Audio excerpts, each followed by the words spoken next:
여러분, 오늘 뉴스 보셨습니까? 2025년 2월 28일 미국이 이란을 공격했습니다. 많은 분들이 이렇게 생각하실 수 있습니다. 그거 중동 얘기 아닌가? 나랑 무슨 상관이지?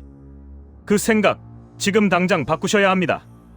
전쟁은 먼 나라 이야기처럼 들리지만 경제는 바로 다음날 우리 통장에 반영됩니다. 주유소 기름값, 마트 장바구니 물가, 내 주식 계좌 잔고, 그리고 매달 나가는 대출이자, 이 모든 것이 중동의 화염과 연결되어 있습니다. 오늘 이 영상에서 저는 세 가지를 여러분께 말씀드리겠습니다. 첫째, 이 전쟁이 왜 우리 경제에 직격탄이 되는지. 둘째, 구체적으로 한국 경제에 어떤 충격이 오는지. 셋째, 그리고 우리가 지금 당장 무엇을 준비해야 하는지. 공포가 아닌 전략으로 시작하겠습니다. 먼저 기본부터 짚겠습니다. 이란은 세계 5위권의 산유국입니다. 하루 원유 생산량이 약 300만 배럴, 전 세계 공급의 3%를 차지합니다. 숫자만 보면 작아 보이지만 에너지 시장에서 3%는 엄청난 변수입니다. 더 중요한 건 위치입니다. 이란은 호르무즈 해협을 사실상 통제할 수 있는 나라입니다. 호르무즈 해협 들어보셨죠?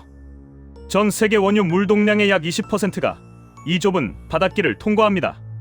사우디아라비아, UAE, 쿠웨이트, 이라크의 원유가 모두 이 해협을 통해 세계로 나갑니다. 만약 이란이 이 해협을 봉쇄하거나 통행을 위협하기 시작하면 어떻게 될까요? 전 세계 에너지 공급이 흔들립니다.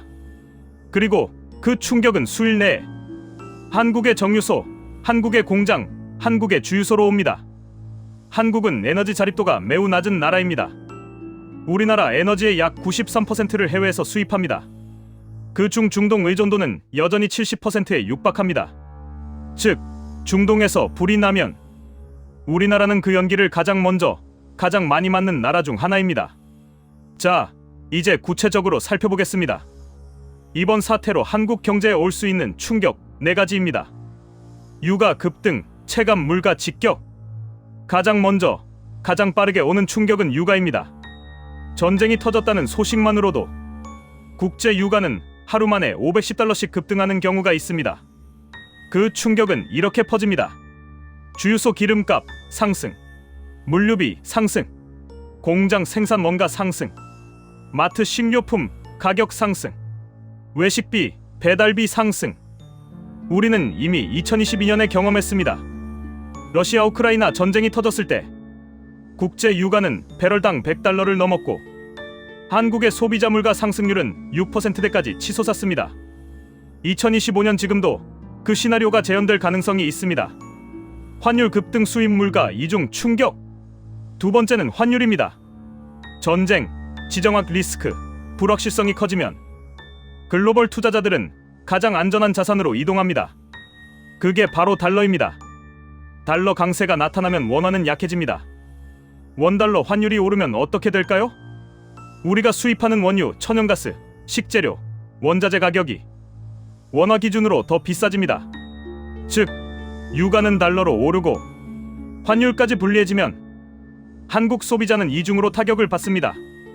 해외여행 계획 있으신 분들, 해외 직구 자주 하시는 분들도 이 부분 꼭 체크하셔야 합니다. 금융시장 변동성 확대. 세 번째는 주식시장입니다. 시장은 불확실성을 가장 싫어합니다. 전쟁이 터지면 외국인 투자자들이 신흥국 자산을 먼저 팝니다. 한국 코스피도 예외가 아닙니다. 2022년 러우 전쟁 초기 코스피는 수일 내에 5% 이상 급락했습니다. 단기 충격은 분명 올 수 있습니다. 하지만 여기서 제가 강조하고 싶은 게 있습니다. 역사적으로 보면 지정학 리스크로 인한 주가 급락은 대부분 수개월 내에 회복됩니다. 공포에 휩쓸려 패닉 매도하는 투자자가 결국 가장 큰 손해를 봤습니다. 지금 필요한 건 냉정함입니다. 안보 리스크, 한반도 변수. 네 번째는 안보입니다. 미국이 중동에 군사력과 외교력을 집중하게 되면 상대적으로 한반도, 동북아시아에 대한 관여도가 낮아질 수 있습니다. 이 틈을 북한이 활용할 가능성, 역사적으로 반복되어 온 패턴입니다. 2003년 이라크 전쟁 당시 북한은 핵 프로그램을 공개적으로 가속화했습니다. 지금 당장 직접적인 전쟁 위협 단계는 아닙니다. 하지만 지정학적 긴장감은 분명히 높아졌습니다. 이 부분은 계속 주시해야 합니다. 이제 가장 중요한 파트입니다. 위기 때 필요한 건 패닉이 아니라 준비입니다. 지금 당장 할 수 있는 3가지를 말씀드리겠습니다. 첫째, 가계 경제 점검. 지금 바로 내 대출부터 확인하십시오. 특히 변동금리 대출. 유가 상승, 물가 상승, 금리 인상 압력으로 이어질 수 있습니다. 금리가 다시 오를 경우를 대비해 상환 계획을 점검하세요. 그리고 비상자금. 전문가들이 항상 강조하는 말이 있습니다.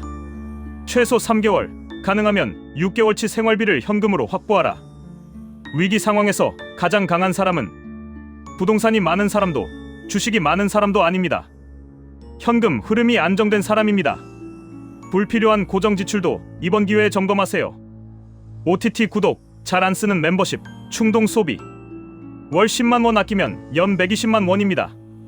둘째, 투자 전략 조정.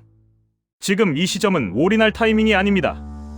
분산 투자의 원칙을 지키십시오. 국내 주식, 해외 주식, 채권, 현금성 자산. 한쪽에 몰려 있다면 지금 리밸런싱을 고려해보세요. 그리고 이런 시기에 주목받는 섹터가 있습니다. 에너지 관련 기업, 방산 기업, 원자재 관련 산업입니다. 전쟁은 어떤 산업에는 위기이지만 어떤 산업에는 분명한 기회가 됩니다. 흐름을 읽는 사람이 기회를 잡습니다. 단, 무리한 레버리지 투자는 절대 금물. 변동성이 클 때일수록 리스크 관리가 먼저입니다. 셋째, 소비 패턴 조정. 유가 상승이 장기화될 경우를 대비한 생활 패턴 조정입니다. 차량 이용 빈도를 줄이거나 대중교통 활용도를 높이세요. 카풀, 재택근무 활용도 좋은 방법입니다. 식비 관리도 중요합니다. 외식비와 배달비는 에너지 가격에 가장 빠르게 반응합니다. 집밥 비중을 조금만 늘려도 월 지출이 눈에 띄게 줄어듭니다. 에너지 절약 습관도 강화하세요. 전기, 가스 요금 역시 국제 에너지 가격과 연동됩니다. 작은 절약이 1년 뒤 큰 차이를 만듭니다. 우리는 이미 수많은 위기를 경험했습니다. 2008년 글로벌 금융위기, 2020년 코로나 팬데믹, 2022년 러시아 우크라이나 전쟁과 글로벌 인플레이션, 그리고 지금 2025년 중동 리스크. 매번 위기가 올 때마다 사람들은 말했습니다. 이번엔 다르다. 이번엔 진짜 끝이야. 하지만 경제는 항상 회복했습니다. 준비한 사람들은 위기 이후에 더 강해져 있었습니다. 문제는 위기 자체가 아닙니다. 준비 없이 맞는 위기가 문제입니다. 공포를 소비하는데 에너지를 쓰지 마십시오. 그 에너지를 냉정한 전략을 세우는 데 쓰십시오. 이번 미국이란 사태가 단기 충돌로 마무리될지 아니면 중동 전체로 확산되는 장기전이 될지 지금 이 순간 아무도 장담할 수 없습니다. 하지만 한 가지는 확실합니다. 준비된 사람에게 위기는 위협이 아니라 기회입니다. 오늘 영상에서 말씀드린 것들 딱 하나만이라도 오늘 실행으로 옮겨보세요. 대출 금리 확인, 비상자금 점검, 포트폴리오 리밸런싱. 작은 행동 하나가 여러분의 경제적 방패가 됩니다. 영상이 도움이 되셨다면 좋아요와 구독 꼭 부탁드립니다. 댓글로 여러분의 생각도 남겨주세요. 더 빠르고 더 정확한 경제 분석으로 다시 찾아오겠습니다. 위기 속에서도 기회는 반드시 존재합니다. 여러분의 경제 방패 함께 만들어 가겠습니다. 감사합니다.